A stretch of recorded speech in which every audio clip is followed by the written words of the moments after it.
निभाते हुए राष्ट्र को बेहतर बनाएंगे। आज जो बात आप यहाँ कहेंगे, यहाँ लाखों लोग तो सुनेंगे ही, लेकिन अखिल विश्व गायत्री परिवार के डिजिटल मीडियम से करोड़ों करोड़ लोगों तक वो बात सुनी जा रही है। तो आप हमारे अनन्य हैं, आत्मीय हैं। जोरदार तालियों से स्वागत है, अभिनंदन है। आज के इस कार्यक्रम के मुख्य अतिथि उद्बोधन के लिए आज के कार्यक्रम के मुख्य अतिथि माननीय रक्षा मंत्री भारत सरकार आदरणीय श्री राजनाथ सिंह जी का एक बार जोरदार तालियों से पुनः से स्वागत है।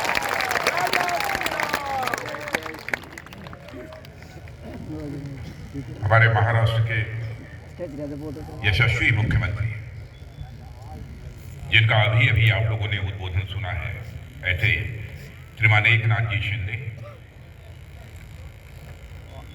और आदरणीय डॉक्टर चिन्मय पांड्या जी, उप कुलपति देव संस्कृति विश्वविद्यालय हरिद्वार और दल नायक अश्वमेध महायज्ञ,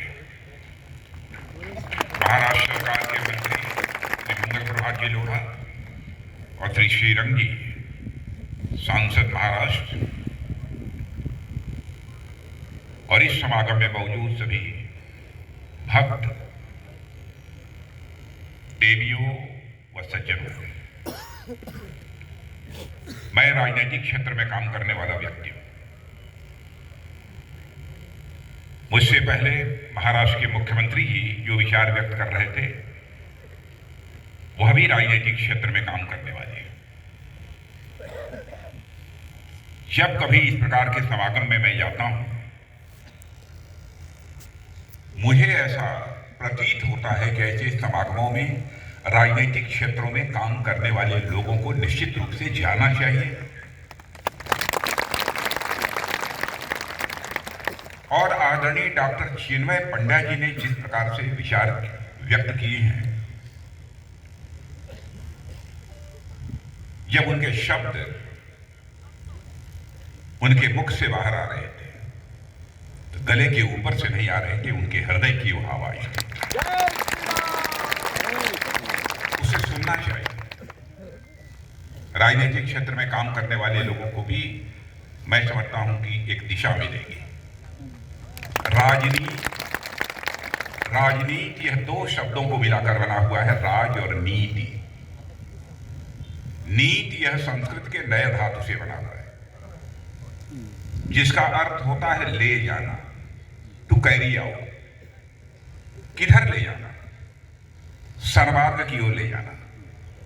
ऐसा राज, ऐसी राज व्यवस्था, ऐसा पॉलिटिकल सिस्टम जो समाज को सन्मार्ग की ओर ले जाने का काम करे, उसे ही हम राजनीति कहते हैं। परंतु विगत कई दशकों से यह भारत की राजनीति की विडंबना रही है कि राजनीति शब्द अपना अर्थ भी खो चुका है और भाव भी खो चुका है।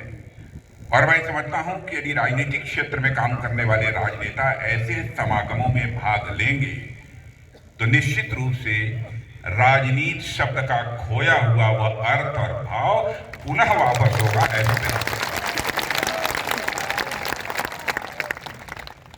और अखिल विश्व गायत्री परिवार द्वारा आयोजित अश्वमेध महायज्ञ के इस दिव्य एवं भव्य आयोजन में आप सबके बीच उपस्थित होकर मुझे सचमुच सुखद अनुभूति हो रही है। मैं यहाँ पर स्वयं महसूस कर रहा हूँ कि यहाँ का वातावरण सामान्य नहीं है, बल्कि यहाँ का वातावरण दिव्य है। यहाँ का वातावरण पूरी तरह से आध्यात्मिक है।